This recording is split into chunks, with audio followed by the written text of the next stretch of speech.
welcome to National Start's second annual holiday book fair.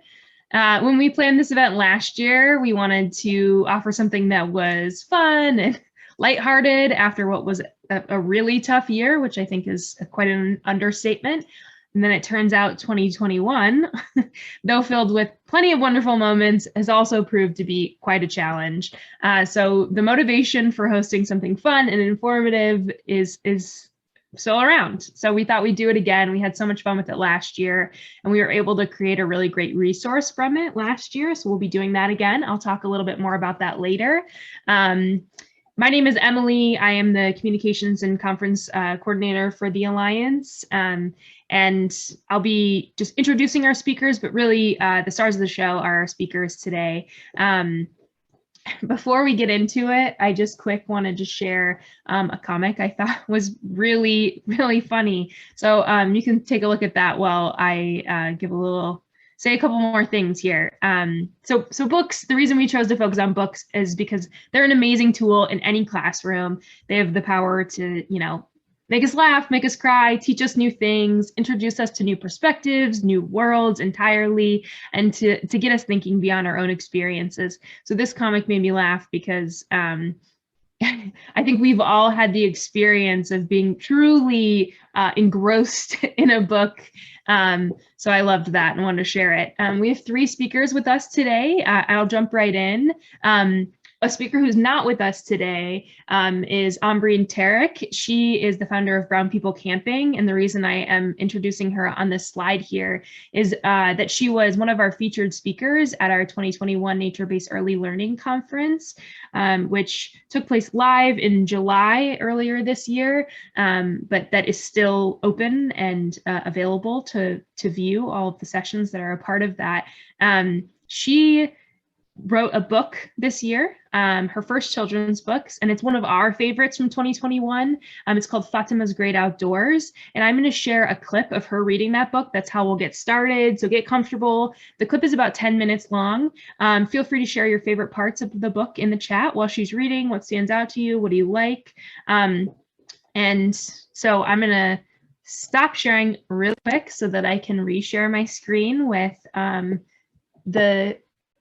Ambreen reading her book, Fatima's Great Outdoors.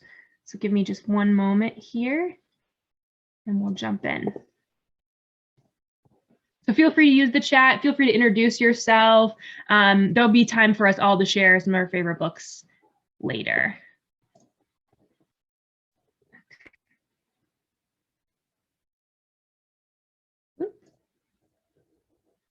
Hi, everyone. Thank you again so much for that warm welcome and for having me. I'm going to go ahead and get started with the reading, and then, like Emily said, we'll chat about it afterwards.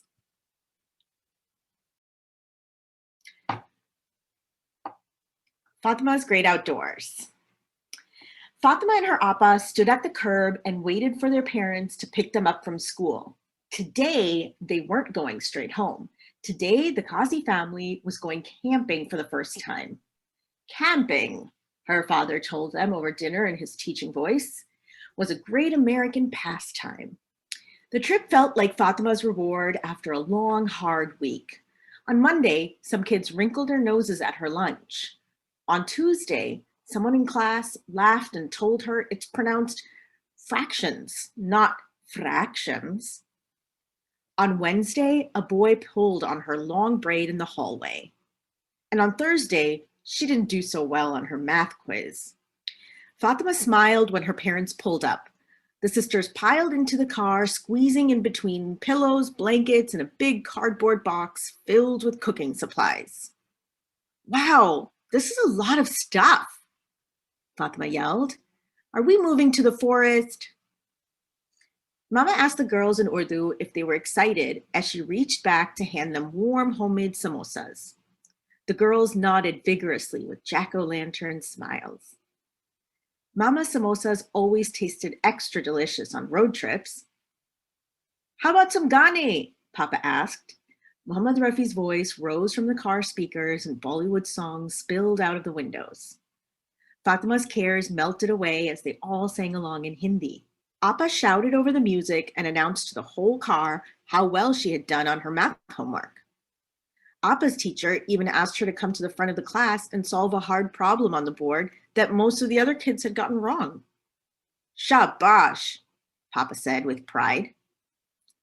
Appa went on and on about school. Fatima slumped in her seat and ate another samosa. As Fatima thought about how to change the topic, her big sister pointed out the car window and shouted, "Look, we're here!" The family cheered as they passed the sign for the state park. At the campsite, the girls helped their parents unload. "First," Papa said, "we must build our tent." Appa and Mama chose to start dinner instead. Fatima watched as Papa took the tent gear out of a sack. Papa grumbled in Urdu when the pieces wouldn't fit. Fatima wanted to help, but could she? She hadn't done anything right at school that week. What would make the campground any different? Fatima took a tiny step closer. She suggested to Papa that they read the instruction manual together. When they finished, Fatima stood proudly next to their brand new home in the forest. "Shabash!" Papa's bear paw clapped her shoulder. The Kazi family celebrated the start of their first camping trip over a delicious dinner of shami kebab and rotis that Mama had brought from home. After dinner, Fatima and Appa crawled into the family tent. They were so excited to snooze in their new sleeping bags. They never had rooms of their own, not even in India. So being together in one big tent felt cozy and right. The girls zipped up their sleeping bags and chattered on as their parents finished cleaning up.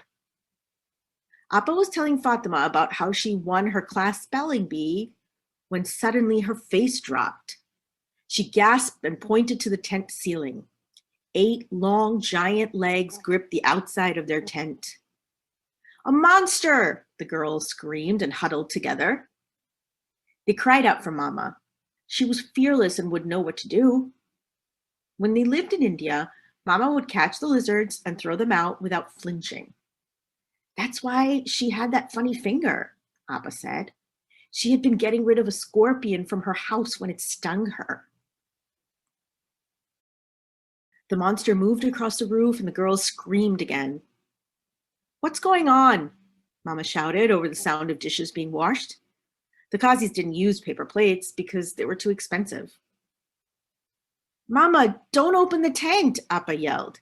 "There's a giant poisonous spider monster outside." "Don't be silly, it's tiny," Mama replied impatiently. "Go brush your teeth before bed." Mama held the tent door flaps, and on the count of 3, the girls ran out. They followed the same precautions coming back inside. 1, 2, 3. They zoomed into their sleeping bags in one single fluid motion. That night, Fatima had a hard time falling asleep. Crickets chirped and wind blew against their tent. She flinched every time a twig snapped. But soon, as the trees swayed outside, Fatima's eyes got heavy and she drifted into a warm, deep sleep that only campers enjoy. Soft snores drifted outside the Kazi's tent and joined the sounds of the forest. The next morning, Fatima woke up to the smell of anda and roti cooking in ghee. Papa was waiting for her to make the bacon over a roaring fire. He had promised Fatima they could have bacon for breakfast just like the other American families. They had even made a special trip to the halal butcher shop for the beef kind. "Bahar aa jao," Papa called for them to come outside. The sisters crept out slowly. Mama pointed at the top of the tent between chuckles. "Go look at your big monster," she said. A harmless little daddy longlegs sat quietly between beads of morning dew. It had been guarding them from mosquitoes all night. The girls laughed and laughed. Mama and Papa laughed too. Fatima was pretty sure the spider joined in as well. Let's start the campfire so we can make the smoky bacon you've been so excited about, Fatima, Papa said. 20 minutes later, there still was no campfire. Papa grumbled under his breath in Urdu. The fire wouldn't catch. Fatima looked around at the other families' campsites and they all had roaring fires. Why couldn't theirs look like that? Why did Fatima's family always have to be so different? She pouted and kicked rocks. Papa kept spraying lighter fluid on the logs. The fire would scream for a second and then it would be gone. Mama came over to see what all the fuss was about. She shook her head and clicked her teeth in disapproval, the way Fatima's aunties did. That's not how you start a fire. Let me show you, she said. A fire, like strength, takes patience to build. She made the girls gather twigs and dry leaves for kindling, then bigger sticks for tinder. Unlike Papa, who grew up in big cities in India, Mama came from a small town where they had to use a wood-burning stove outside to make chai when they ran out of gas for the inside stove. Fatima remembered visiting her Nani's house and helping one morning. Mama showed Fatima how to use a long metal pipe to breathe oxygen into the fire. That's how it comes alive, she had said. Fatima remembered that when it was her turn, she'd blown a giant puff of air into the fire, but no one told her not to inhale right afterwards. She got a mouthful of smoke and started coughing. Her cousins had howled with laughter at the city girl. Well, now you know, Mama had said, rubbing Fatima's back as she coughed.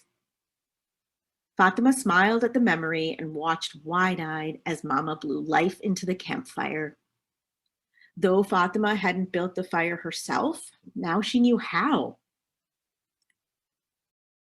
As the Kazi family packed up, Fatima's heart felt heavy. I'm so sad, she told Appa. I don't want to go home. Home meant no laughing around the campfire or telling funny stories from India.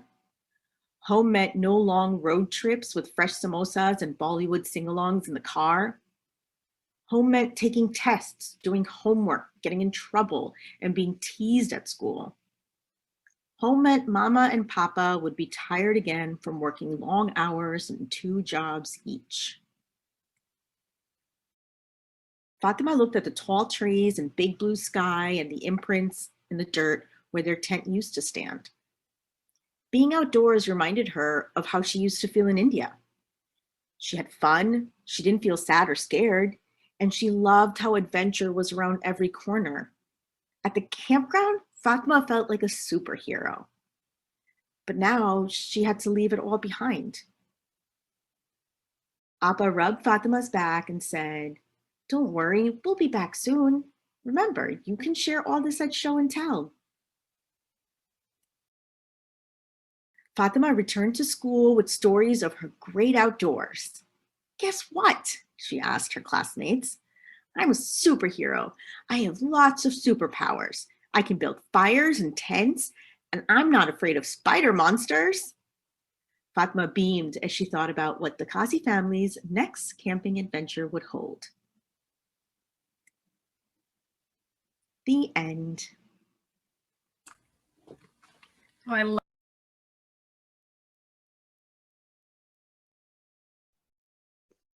we loved it. That's one of our favorite books of the year, and that'll definitely be in the list that we share out. And we're really excited to share that. So after Umbreen read her book, Fatima's Great Outdoors, we had a really wonderful conversation about the importance of representation in the outdoors. And it was so great that we want to make it available to everybody. So we're going to be sharing that conference presentation, not only with conference attendees, but we're going to make it public. So stay tuned for some more information about that and how to access that. We totally encourage you to watch it.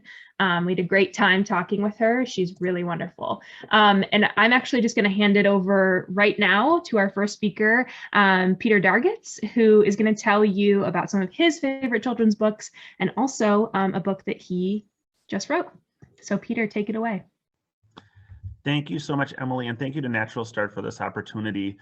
I come for you from my public school kindergarten classroom just outside Milwaukee, Wisconsin. So if you hear any noise in the background, children in the hallway maybe not doing what they're supposed to do, but my kids are out of the room for now, and I'll be with you for the next few minutes before I have to go bring my cherubs right back into the room. So I look forward to sharing with you some of the stories that I've shared with these kids so far this year. In my classroom, I created an outdoor nature kindergarten program, but a foundation of our classroom is community collaboration. So whether it's working with our local nature center or building our year-long collaboration with Children's Wisconsin, our local children's hospital, or connecting with local authors, we really focus on connecting to the outside world and letting kids know that they're more to their own world than their own neighborhood, and that they can be a part of something much bigger than themselves. So with our Wisconsin picture book pen belt program that we've created, the stories that I'm going to share with you are mostly written by Wisconsin authors that we have a more personal relationship with. We share their books, we do activities on their book, and we exchange pen pal letters. Well, I guess pen pal emails back and forth. And these authors have even had opportunities to virtually visit our classroom. And a couple over the past few years have actually come and gone on a hike with us on our trail. So these stories are really important to fostering that relationship and letting kids know that these great adventures and things can happen in their own backyard, and that even kids from small cities in Wisconsin can make it big and really enjoy the world around them. So I'm going to share a little bit of those stories and then share a little bit of my own. So this first story is, these are all brand new books, as we know, but this story is one I read just a few weeks ago. It's called We Want Snow, A Wintry Chant, and it's written by my friend Jamie A. Swenson. And the beauty of this book is I read this book to the kids on the first day where it was kind of bitterly cold, where they had come outside, and they could tell there was a little bit of an attitude like, I don't want to do that again. I don't want to go outside where my face freezes and my face hurts. And I noticed that they needed an uplifting story about the joy of the next 5 months of winter that's going to be coming their way. And so this story fit in perfectly. It talked about all the wonderful things that they can do with snow. It talked about all the beauty that winter has. And the cool thing was it came across in there was different sections of the book which were chanted. And so the kids really got into that and sharing that story. But as all winter does have to come to an end. So there's a little bit of a surprise twist at this ending. So for any winter lovers out there who love winter or may have children in their lives that maybe aren't so excited about the beauty of the falling snowflakes, this is a story to really kind of get them ready for winter and also let them know that, don't worry, winter doesn't last forever. So it's a fun story. We Want Snow, A Wintry Chant. And I just fell in love with it instantly. Another author that we work with is Pat Zeitler-Miller. And she's had over 20 stories, and many of them have been in the New York Times bestselling list. And she's a phenomenal person to connect with in the classroom. She loves working with kids and making those personal relationships. And her latest story is called What Can You Do with a Rock? And I was instantly involved in or excited about this story because it reminded me of the collections of rocks and feathers and all sorts of nature things that I collected as a child, but also seeing how the kids in this classroom, we talk about nature collections. And every time we go out to the trail, we do have to remind them that nature should stay with nature sometimes, but they are just very excited about finding new things and collecting new things and learning about new things. And this story is really cool because it talks about rocks, which most people can simply just ignore them and look past them and not really pay much attention to them. But if you really dig deep, literally and figuratively, you can find so much beauty in the smallest piece of rock, and how every different rock is very unique and very exciting. And a lot of them hold treasures and hold prizes that you wouldn't normally see unless you really investigate them. So it kind of has a double meaning in that a lot of the rocks in here, I think, represent the different children and how there's many layers to those children. And sometimes you don't know that child, you don't feel that child until you really get to know it and really get to experience it. So I love the social, emotional learning kind of aspect you can have with this, but it also gives a lot of great information, as it has a lot of nonfiction elements in about the different types of rock and about how these rocks are formed, about where you can find them. So any collection of nature type story, this is a great one to add to because it really digs deep and talks about rocks in a really cool and engaging way. Another story by another Wisconsin author is called Grow. And this is a relatively new one. I just read this for the first time with my kids just yesterday, actually. I've read it to my children at home a couple of times and I've read it, but my class got it yesterday. This is a story by Joanne Early Mackin, again, another Wisconsin author. And this story deals a lot with life cycles. And just reading it, it talks about, what would happen if you were a caterpillar and how you would go through your changes and then turn into that butterfly. Or if you were a fawn, what changes and what experiences would you have as you develop into an adult deer? And it goes through a variety of different animals and plants and talks about those things. But along the way, you see the main character growing, and you see at the end how that main character goes through this amazing change and transformational change as well. And again, there's that social emotional element that I think is so important to kids these days. And the kids really get a chance to connect with that character and see themselves as a student that will change and go through the hardships of growing up, even in the kindergarten year, but will come out a much more beautiful creature because of the things that they had to endure, the things that they had to change. So in my mind, this is a really transformational book. And I think this book has really got a bright future ahead of it. So I'm excited to share this book because I think this is one of probably my favorite of the ones I've shared. They're all great, but this is the one that's really close to my heart.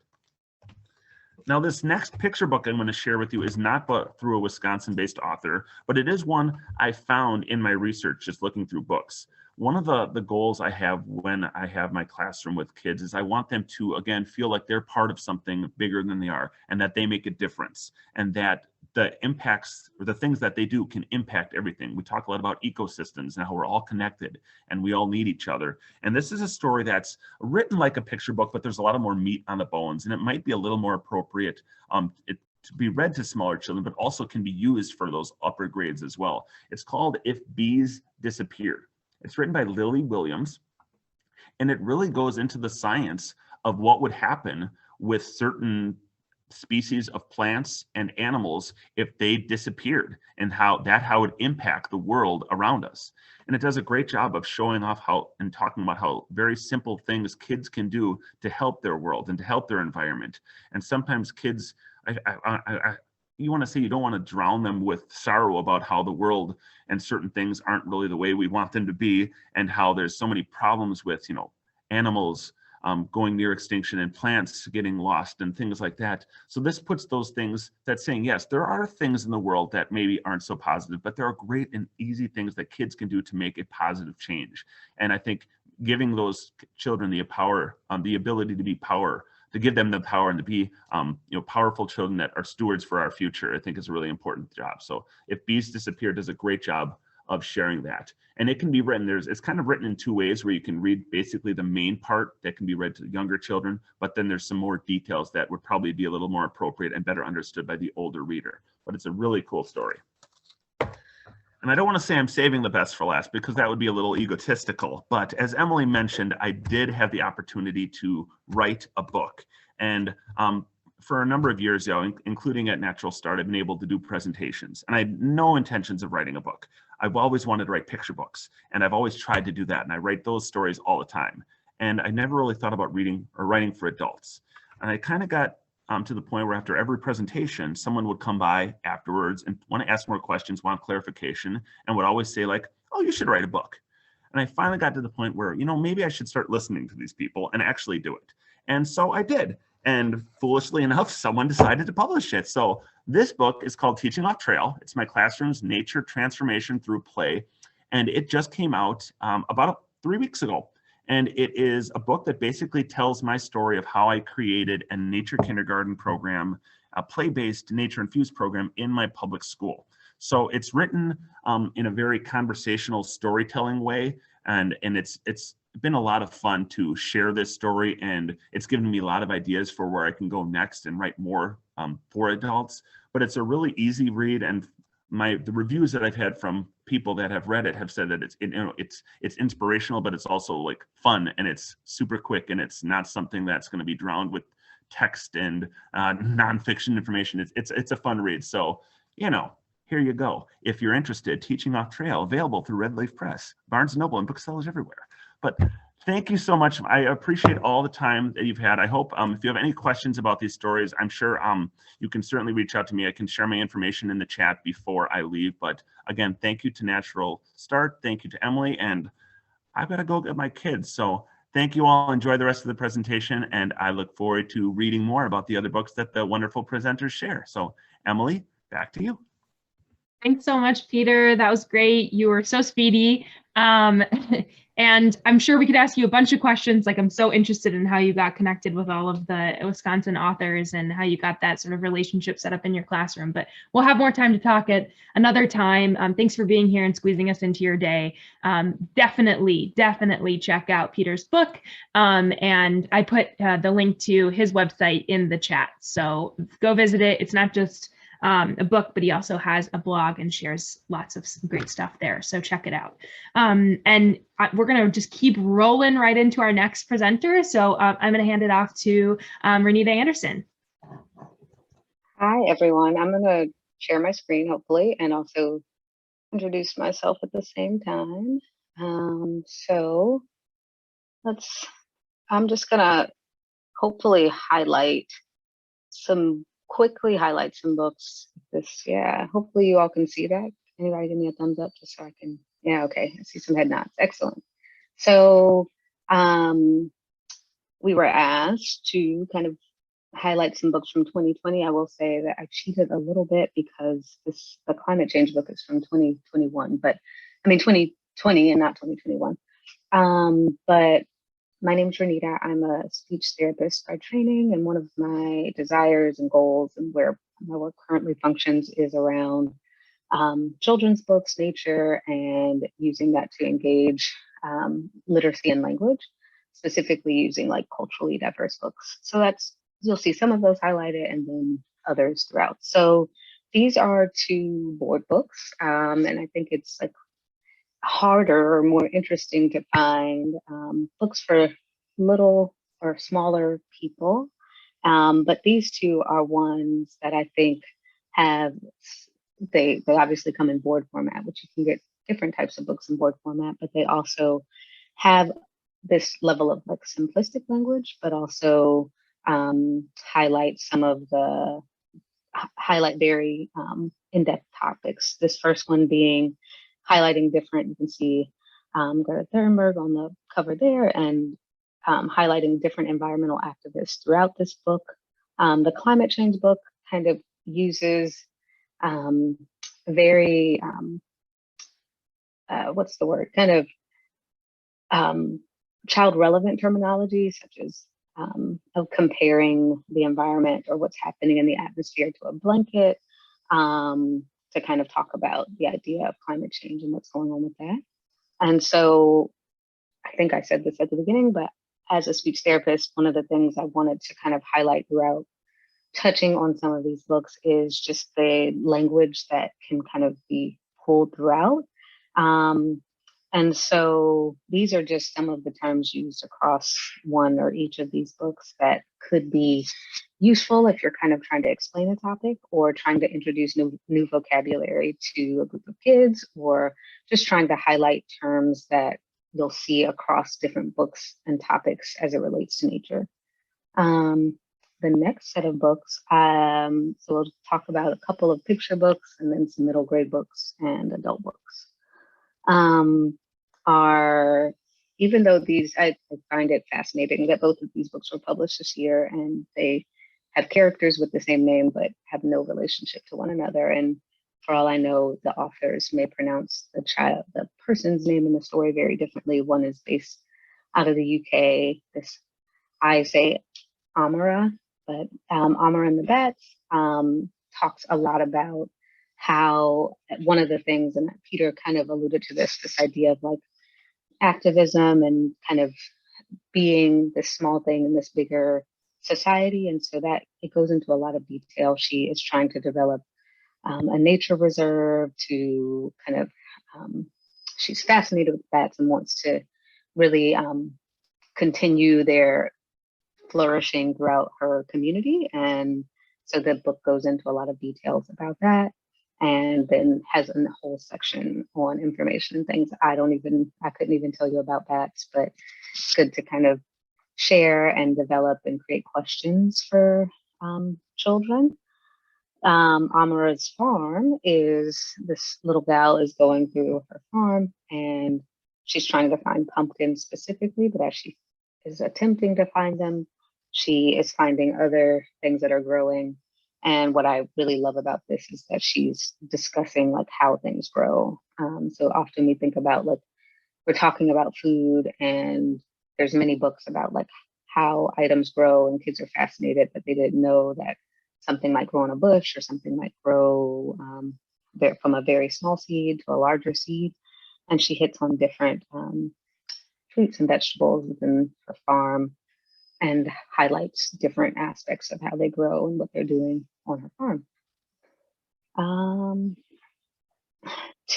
So if I had to pick a favorite out of all these, one of my favorites is Jaden's Impossible Garden. I currently reside in North Carolina, but prior to that, I lived in Philadelphia, so much more urban space. And this book highlights the idea of being able to create a garden and also see nature in more of an urban environment.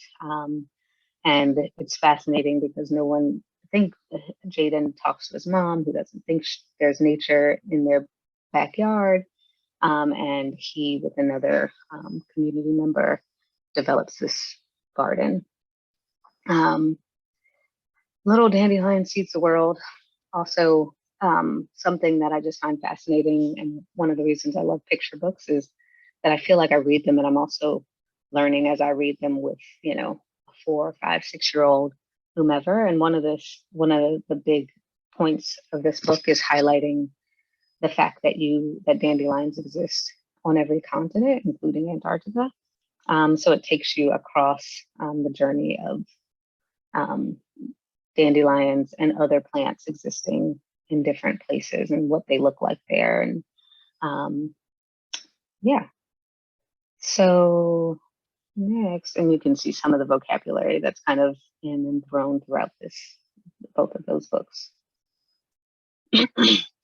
I know that most of us, or some of us, kind of really work with little kids, but I did want to highlight a couple middle grade to higher level books. This is a really fascinating and intriguing book about basically a graphic novel. It is a graphic novel, kind of telling the stories of what bees do, and the bees are conversing and talking about their experiences, and the graphics are pretty cool too. And I think my nephew really likes this book, and I think other kids would too. This is about A Glass House of Stars is about a little girl who moves, and she's with her family, and she finds this old greenhouse in this space that her uncle used to own, and this is a chapter book, so definitely for higher grade levels. But it's very engaging, and the imagery is pretty amazing throughout the descriptive language that's used. Our final books in this kind of quick rundown, I call these reference books more because the one on the left is about kind of the anatomy of a flower and goes into great detail about everything from the roots with excellent imagery, just like the cover throughout.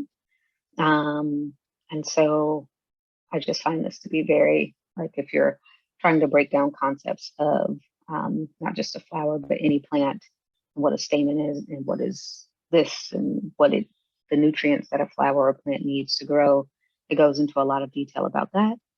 And then this nature adventure book, these are some of the topics that are discussed throughout this book, and gives you concrete activities and things like that to do with kids, which there are many reference books. This is one that I've picked up for 2021, but there are many kind of books that go over different activities. But I do like the simplicity and how it kind of creates these different atmospheres in which you might want to use some of those things. That clicks too fast. The last book that I just wanted to mention that I'm currently reading is, it would be for us to read kind of as inspiration in the work we do, but it is about, the discussion in this book highlights how kind of our life experiences as a community, as individuals, relate to, she does a lot of comparison of how plants and humans are similar and how we exist. She goes into a lot of scientific detail about plants and then carries that over into kind of humanity and society and things like that. So those are my quick highlights in this journey of 2021 books. I'm happy to share more and have a discussion. This is something I really enjoy. So I'm excited to hear what others had to say too. Let me stop share. Thank you. That's great. And I like that you included books of different levels. I'm liking that there's both you and Peter have shared books around activism. I'm really interested to see what that looks like in the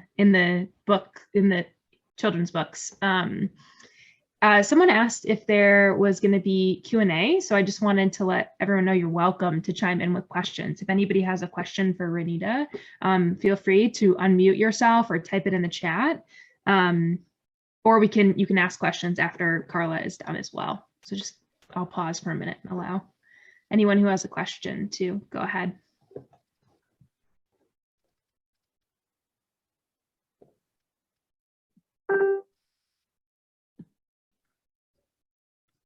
Okay.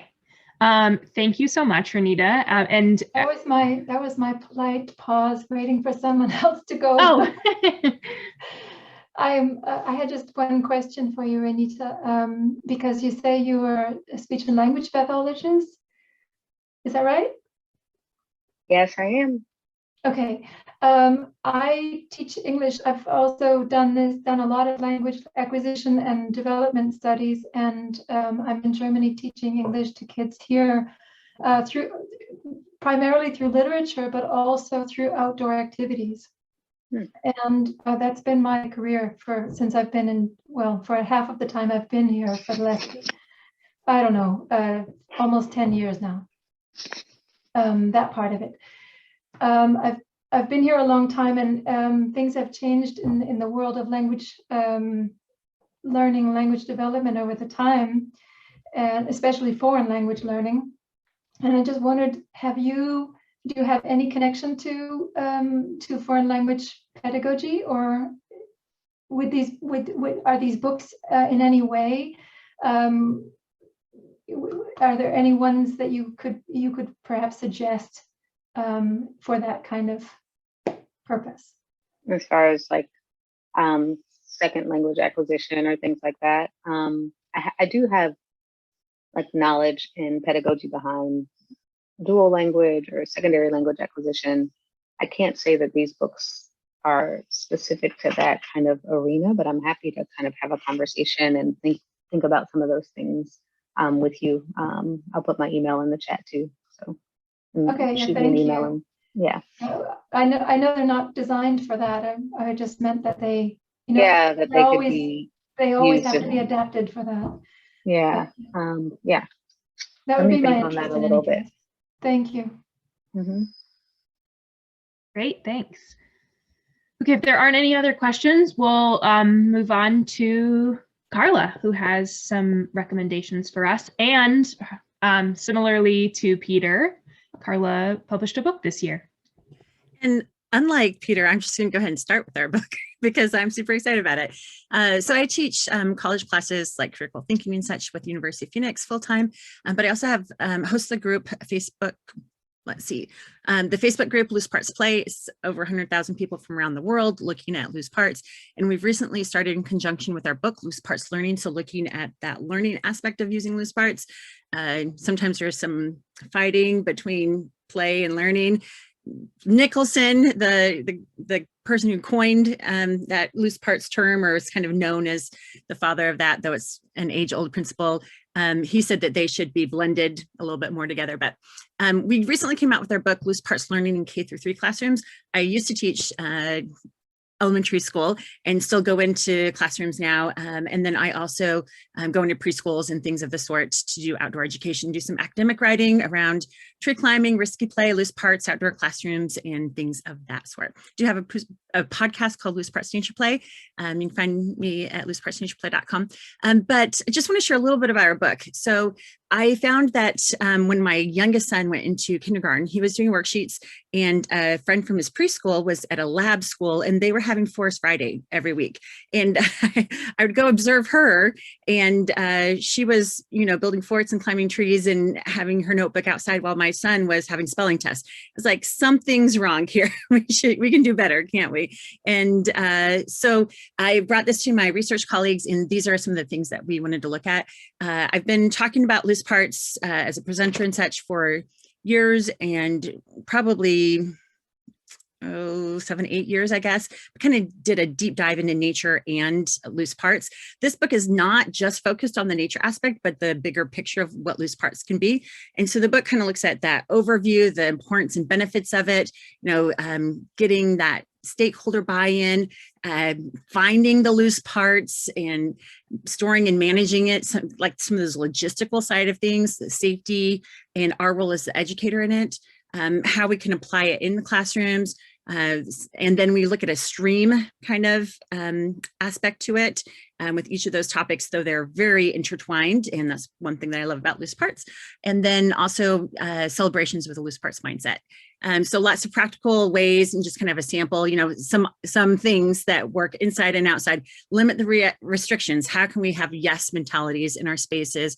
Involve children in those spaces that we have and in their learning they have, and then blur those lines between inside and outside.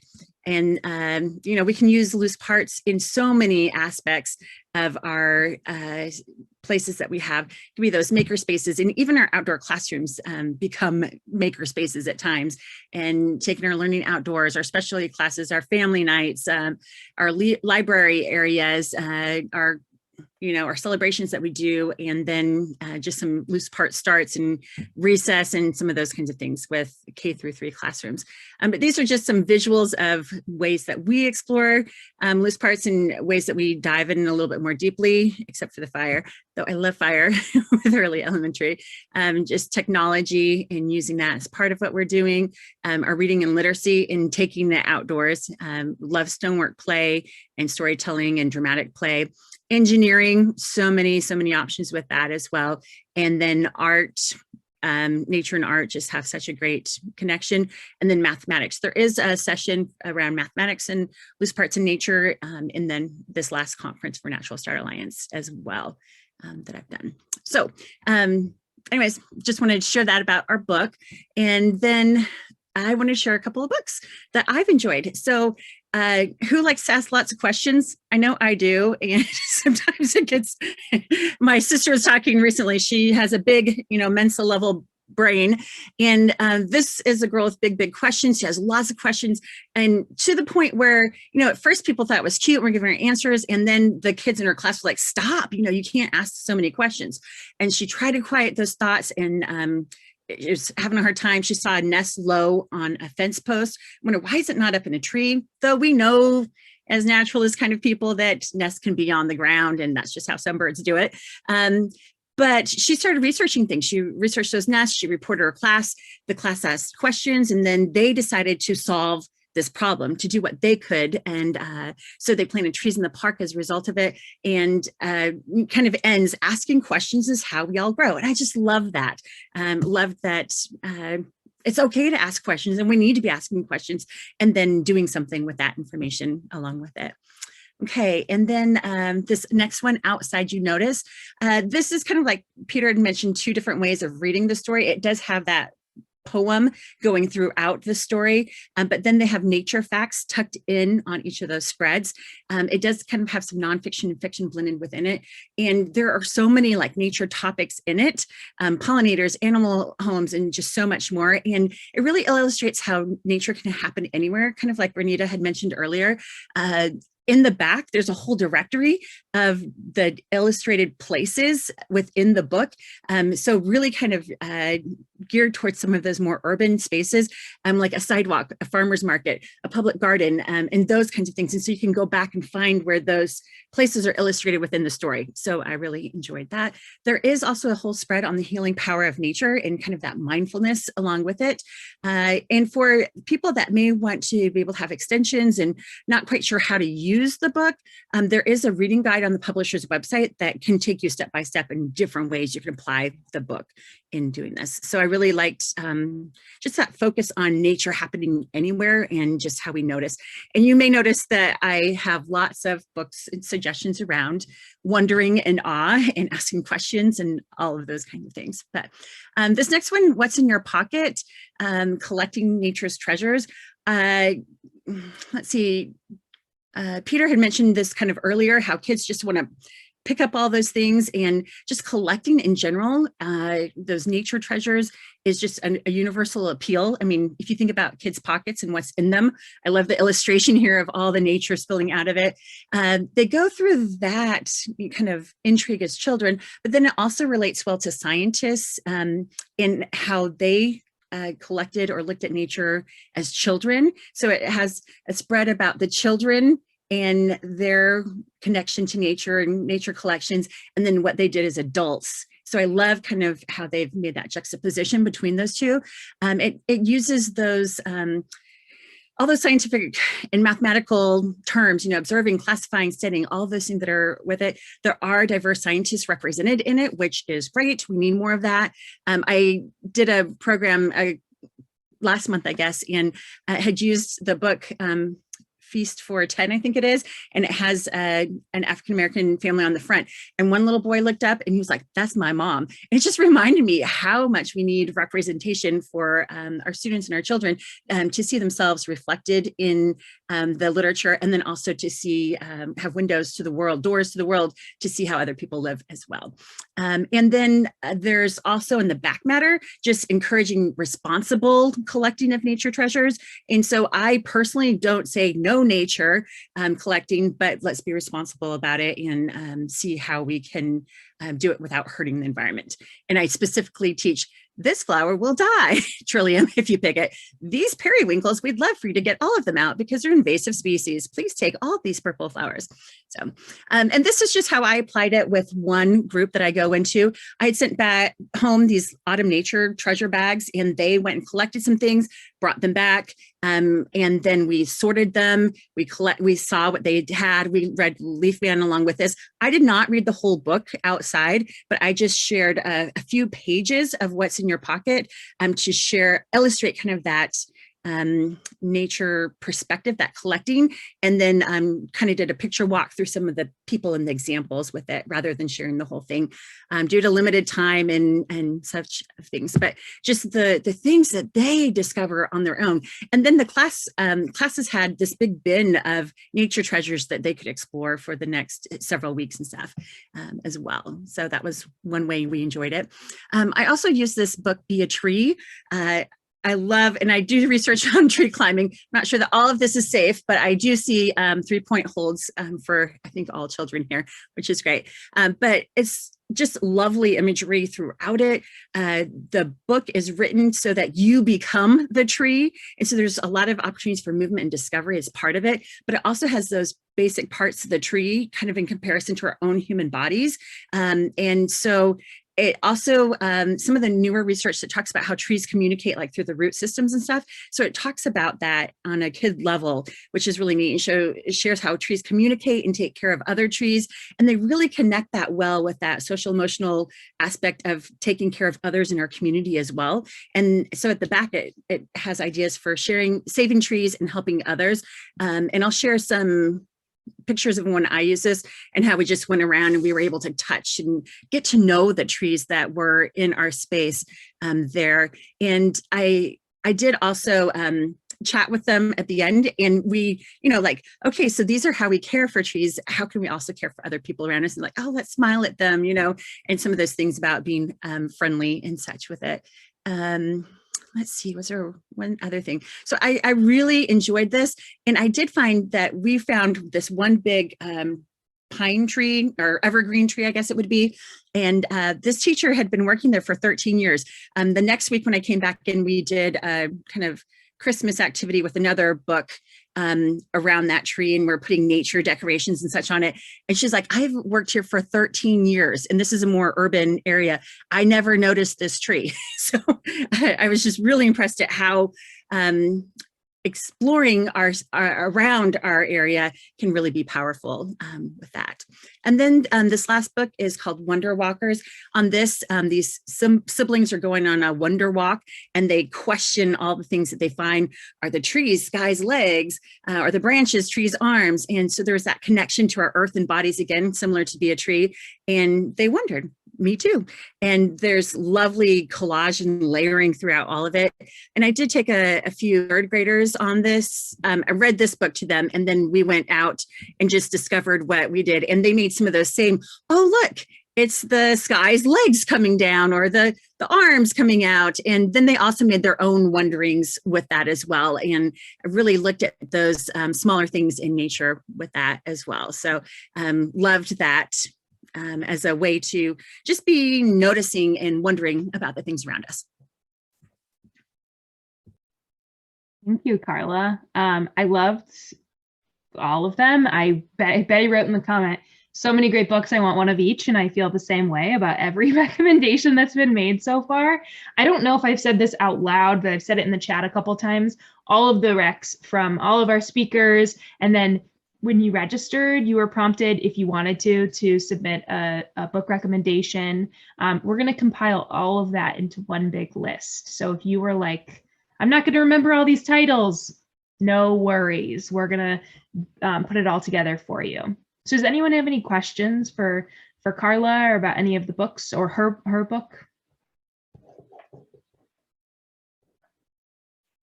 Thanks for sharing and your enthusiasm. It's definitely catchy. So yeah, it's hard to, and I say that for Renita as well, like so hard to pick just a few, right? So that was great. Definitely. It was interesting. We put together a list of books we really loved this year that we saw recommended a lot. And I know that when we were talking with Carla and Renita and Peter, they were like, some of our books overlap, but also so many of them didn't. There's like so many cool books out there. So it's going to be a great list when we put that together. We're running short on time, but I would like to, there's a couple resources I'd like to share at the end before we wrap up.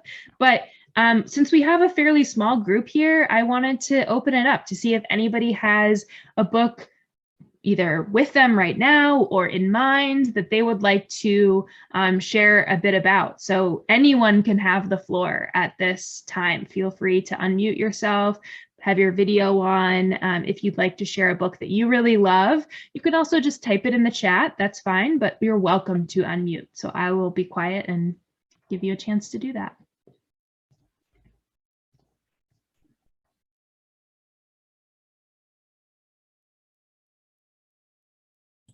I can briefly fill the void and just, but I plugged it in the chat there. But we just added a beautiful book that's written by 3 Indigenous women, and it's just a story of a girl traveling across the land and collecting stories of the land. And from an Indigenous perspective, it's beautiful and shares common perspectives across those Indigenous communities. So highly recommend taking a look at that.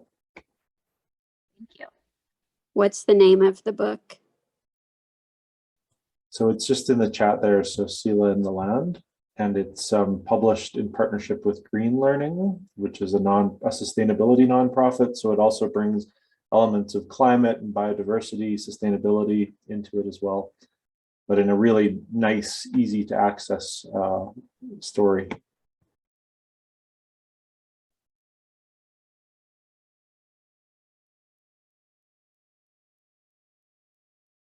Would anyone else like to share?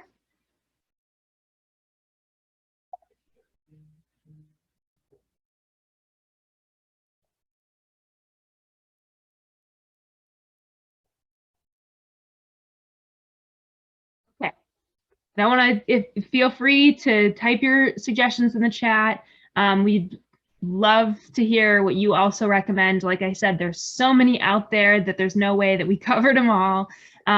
So I'll share my screen for the last couple of minutes with some resources. Whoops. That I think you guys will really like. Whoops. Wow, it's my first time on Zoom. It's not. I've spent a lot of time on Zoom. I'm having trouble sharing. Okay. Sorry about that. So I mentioned it came up a couple times while our various speakers were presenting. I don't think I realized going in, but all three of our speakers who shared today have sessions, presentations on the conference platform. So even though the 2021 conference aired or was live in July, all of the sessions are available on demand now, so you can see them. And we actually just dropped the price. We're going to be making an announcement about that soon, so you're the first ones to know. But now you can get all of those sessions, including Carla and Renita and Peter's sessions, which are all fantastic, on the conference platform, along with 110 plus other sessions for only $95. There's so much great content on there, so that's a good place. Last year we did a book fair as well, and we created a big list of books out of that. So there's last year's book list, which is still a great resource, and we'll be doing the same thing this year. I'll share all of these links out when I send a follow-up email, but definitely check that out. Carla joined us last year as well, so she has additional recommendations on that list. And I wanted to share also at our 2020 Natural Start Conference, our keynote speaker was Dr. Michelle Martin, and she has a nonprofit called Camp Read-A-Rama that is another wonderful resource for books. So Dr. Martin she spoke at our conference last year all about diverse representation in children's books, especially in children's books about nature. So she actually we've stayed in touch, and she kindly shared a list with us of her favorite books from 2021. So we'll tack that on to our big list and share that out. But if you go to the Camp Read-A-Rama website, they have book lists there. So that's a great place to visit, and they're organized by theme. And then I shared this resource last year, still an amazing resource.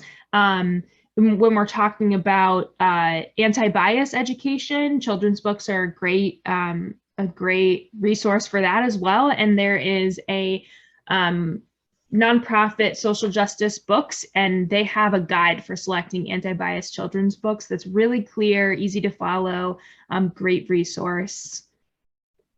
And then last but not least, we have the International Journal of Early Childhood Environmental Education, and Carla, she is quite involved in that and often does the book reviews for the journal. So if you go to our website and you go to naturalstart.org and you go to research, you can find all of the issues of the journal, and you can see all the past recommendations. And Carla, you've done like winter recommendations, diverse children's book recommendations, anything under the sun. So there's a lot of really great recommendations there as well. So thank you all for sharing today. I don't want to take any more of your time, but I would really want to take a moment to I know we had sort of a small intimate group today, but I really appreciate you taking the time to think about books you loved this year, to share them with us, to share your own books. And I really hope you all get a chance to get on the conference website and check out their presentations, because like I said, they're fantastic and there's a lot more information there as well.